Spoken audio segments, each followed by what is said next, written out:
For weeks, my comments have been flooded with just one song, K-pop Demon Hunter.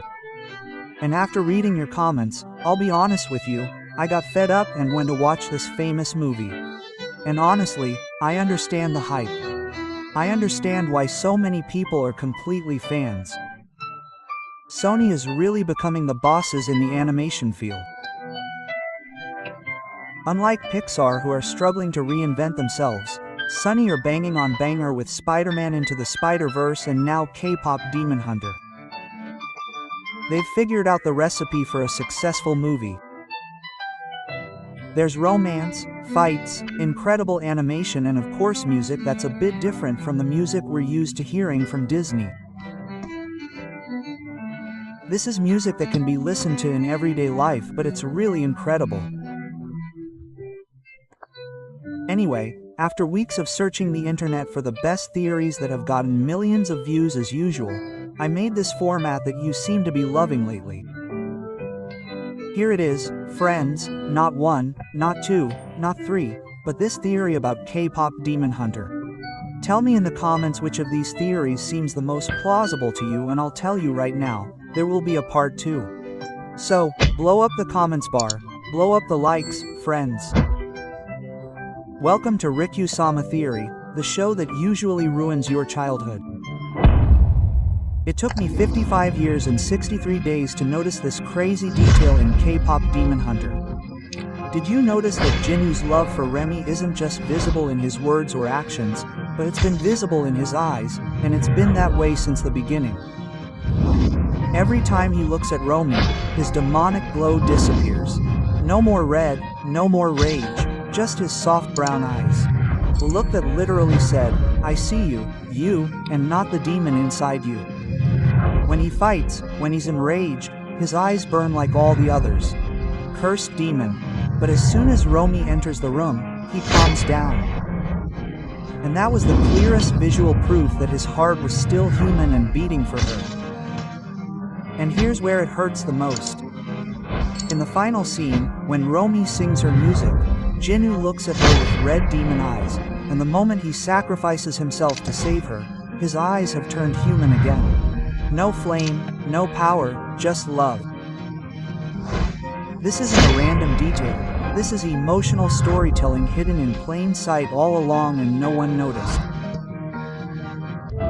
After watching K-pop Demon Hunter 23 times, I wondered what if we all got the wrong villain? What if the real antagonist wasn't Gima but Celine?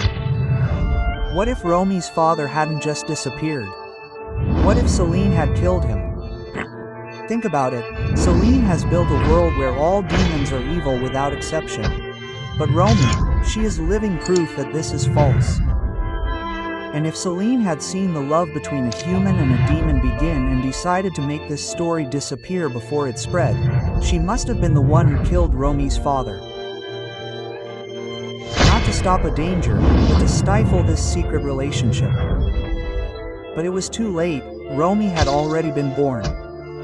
And now here is the most disturbing thing, the purple marks on Remy's skin. What if she wasn't even demonic?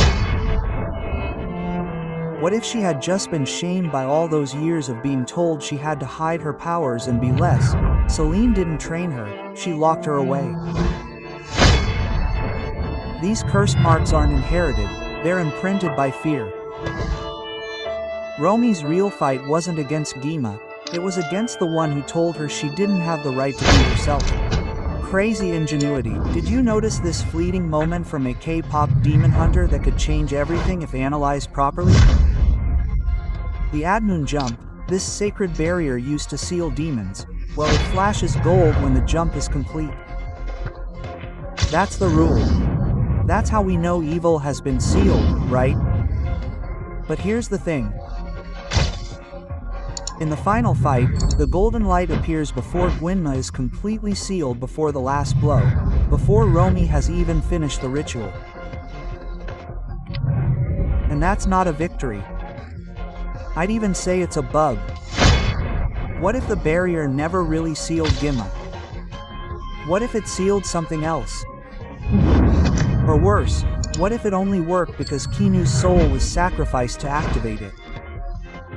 And that golden glow, well, maybe it was his last heartbeat. And the scariest thing of all, if Gwynman hadn't returned to the demon world and had slipped into someone else like Romy.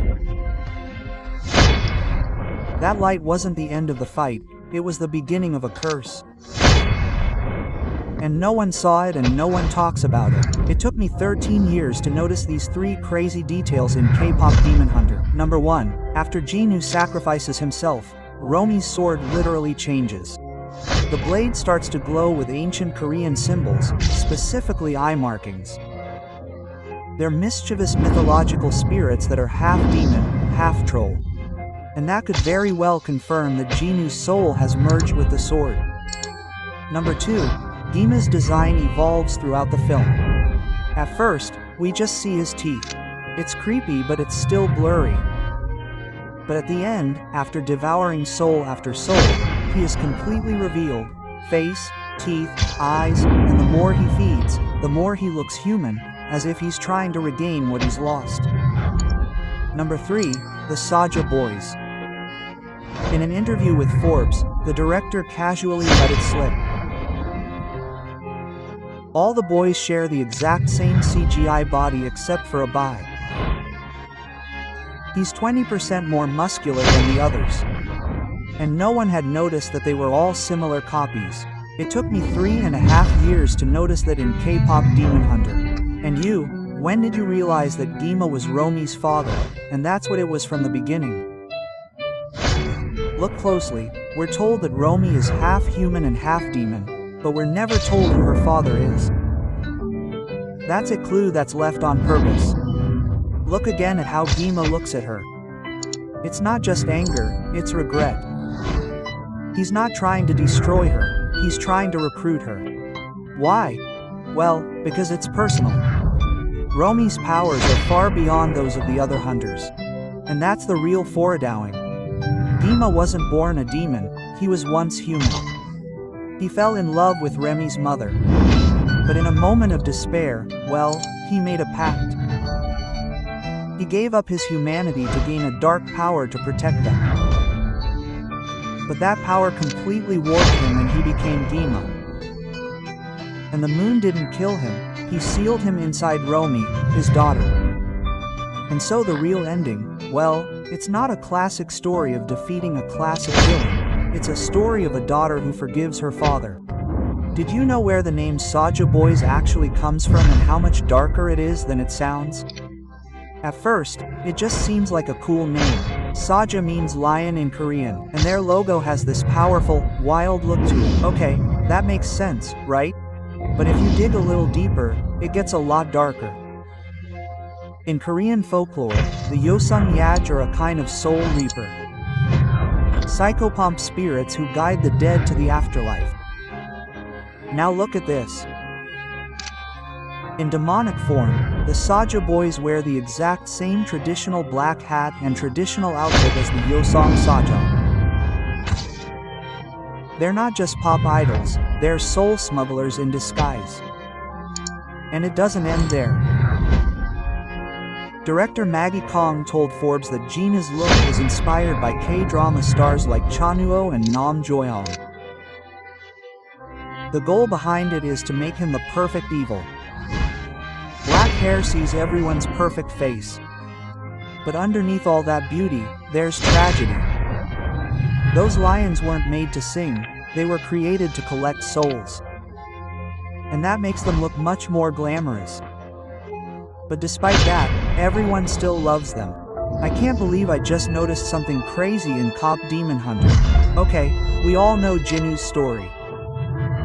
His guilt over abandoning his family, well, it wasn't just an emotional element. Look at this. There's one detail that no one talks about. If you freeze frame his flashback, you'll recognize the woman and little girl who left him behind. And yes, you heard that right, his mother and sister, well, they're the same people we see getting attacked by demons in the prologue of the film. Which means that Jinu didn't just lose him. In fact, he relived their fate knowing that he could have saved them. And that prologue wasn't just a fancy intro with demons. Not at all. It was actually his memory. It's a really subtle detail that you might have missed if you've only seen the movie once. And it's funny because the movie doesn't even bother to explain it. It's really crazy.